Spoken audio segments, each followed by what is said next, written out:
উচ্ছৃঙ্খল আর হতে দিব না। অনেকে অনেক কিছু ভাবে, আমি কাউরি পক্ষে না, আমি নিরপেক্ষ মানুষ, আমি ন্যায়ের পক্ষে চলি। আমি পার্টিকেও কালকে জানিয়েছি, আমাকে রাখেন বা না রাখেন এটা part of the story, but আমি ন্যায়ের পক্ষে থাকবো।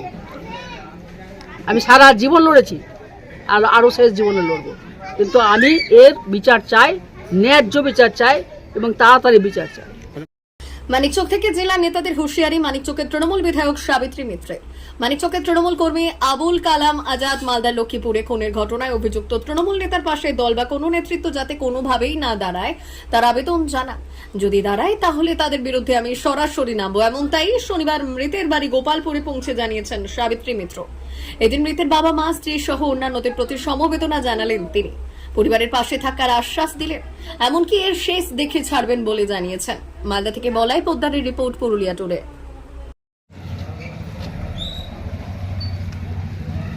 কিভাবে দেখছেন ঘটনা? তৃণমূল কর্মী খুন, এখানে তৃণমূলের অনেক নেতাদের স্টেটমেন্ট কাল থেকে শুনছি।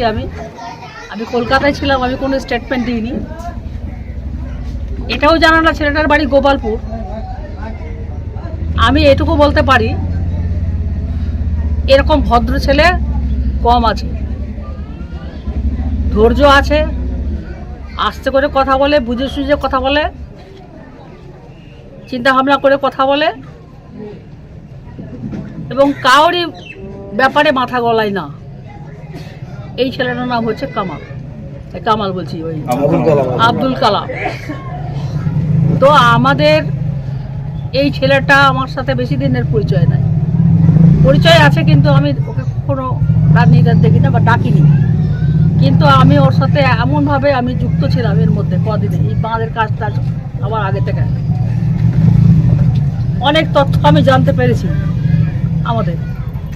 যাই হোক, এই ছেলেটাকে খুন করেছে যে,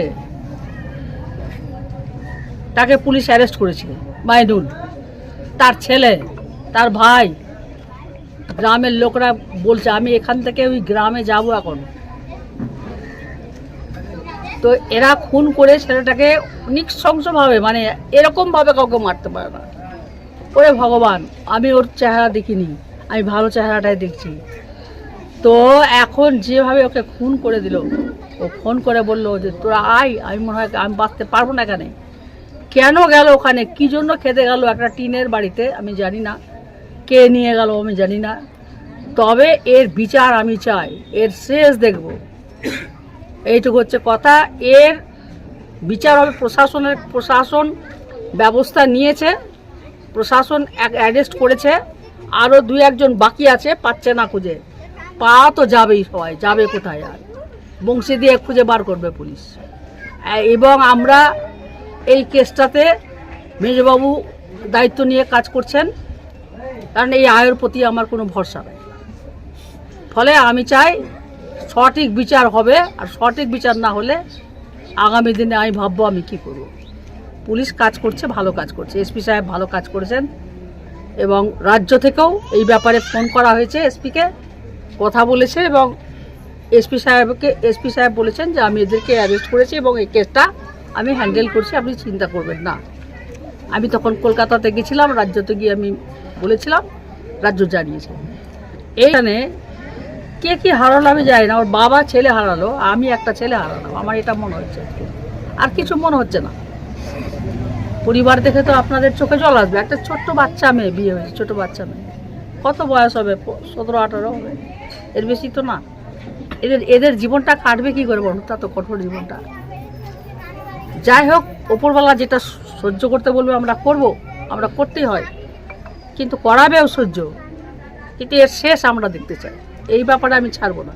কোনো মার্ডারকে আমি সমর্থন করছি না, গোপালপুরের কোনো মার্ডারকে আমি সমর্থন করছি না, সাইফুদ্দিনের মার্ডারকে আমি সমর্থন করছি না, তার আগের মার্ডারকে সমর্থন করছি না, তার আগের মার্ডারকে আমি সমর্থন করছি না। এই গোপালপুরে কোনোদিন মার্ডার হতো না, এত একটা শান্তপ্রিয় জায়গাটা উচ্ছৃঙ্খল হয়ে গেছে, আর উচ্ছৃঙ্খল হতে দিব না, উচ্ছৃঙ্খল আর হতে দিব না। অনেকে অনেক কিছু ভাবে, আমি কাউরি পক্ষে না, আমি নিরপেক্ষ মানুষ, আমি ন্যায়ের পক্ষে চলি। আমি পার্টিকেও কালকে জানিয়েছি, আমাকে রাখেন বা না রাখেন এটা তার part of the story, but আমি ন্যায়ের পক্ষে থাকবো। আমি সারা জীবন লড়েছি, আর আরও শেষ জীবনে লড়বো, কিন্তু আমি এর বিচার চাই, ন্যায্য বিচার চাই এবং তাড়াতাড়ি বিচার চাই। ম্যাডাম, পরিবারের লোকের সঙ্গে আজকে দেখা করলেন, কি জানালেন? কি বলবো বলেন, কিছু বলার তো আমার নাই ভাষা। বলা যায় একটা এতটুকু ছেলে, তার মা গেল সেবা বিপক্ষে দেয়, মায়ের বুকটা খালি হয়ে গেল।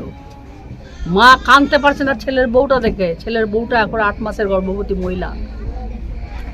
ও না চিৎকার করে কাঁদতে পারছে না কিছু করতে পারছে, শরীর খারাপ করছে। এইরকম একটা পরিবারকে নষ্ট যারা করেছে তারা জীবনে সুখী থাকবে না। এবং যে ওকে ওই ওর নাম মাইনুল, ওই দলে কে নিয়েছে আমি জানি না, ওকে দলে ও তো নির্দল হয়েছিল, আমরা টিকিট দিইনি, আমরা ভাগিয়ে দিয়েছিলাম দল থেকে প্রতিভা সিংকে বলে। তারপরে ও কেমন করে দলে জয়েন করেছে, কে জয়েন করেছে আমি জানি না। ও আমাদের লোক নয়, একদম আমাদের পার্টি থেকে জয়েন করায়নি। কিন্তু এটা কি হয়েছে জানি না আমি। এরা তো মাফিয়া ব্যবসা করে কিনা, এদের অনেক রকমের লাইন গার্ড থাকে, তো সবটাই ধরা পড়বে যদি কেউ সাক্ষী না দেয়। আমরা ছোটোবেলায় দেখেছি, আমার মা বলেছে যে বৃষ্টি পড়ে জলের যে গোল গোল বুদবুদ পড়ে, ওরা সাক্ষী দিবে। এটা একটা কথা বললাম, যারা দেখেছে তারা সাক্ষী দিবে। আমি সবার সঙ্গে আছি। এই যারা সেদিন ওইখানে ছিল তারা নিশ্চিন্তে থাকুক, আমি তাদের সঙ্গে আছি। তার গায়ে আঁচ করতে পারবে না, করতে দিব না। আমাকে যদি কালাম একটা ফোন করতো রাত্রেবেলা, তাহলে কালামকে হয়তো আমি বাঁচিয়ে দিতে পারতাম, যে পরিমাণ আমার বুদ্ধি ছিল। কিন্তু আমি পারিনি, আমি জানি না কালাম কোথায় থাকে, এটাও আমি জানি না। বাড়িতে থাকে না বাগ বাড়িতে থাকে, আমি সব জানি না। ম্যাডাম, পরিবারের সদস্যরা বলছিল তারা কিন্তু সেই রাত্রে গিয়েছিল, কিন্তু বাধা দিয়েছে পুলিশ। পুলিশের ভূমিকা নিয়ে কি বলবেন? আমি এইটা আমি এসপি সাহেবকে বলছি এই মিডিয়ার মাধ্যম দিয়ে, যখন তার ছেলে মার্ডার হচ্ছে, ছেলে যখন ফোন করে জানাচ্ছে পরিবারের লোককে, পরিবারের লোক যখন যাচ্ছে, তখন কেন আমাদের মিল্কিতে সবকে আটকে দেওয়া হলো? কোনো লোককে যেতে দেওয়া হলো না। ওর বাবার ছবি তোলা হলো, ও বলছে আমার ছবি তুলবেন না। আমার ছবি তুলেন, কিন্তু আমাকে ছাড়েন, আমার ছেলে মার্ডার হচ্ছে, আমি যাবো, ওকে বাঁচাতে হবে আমাকে।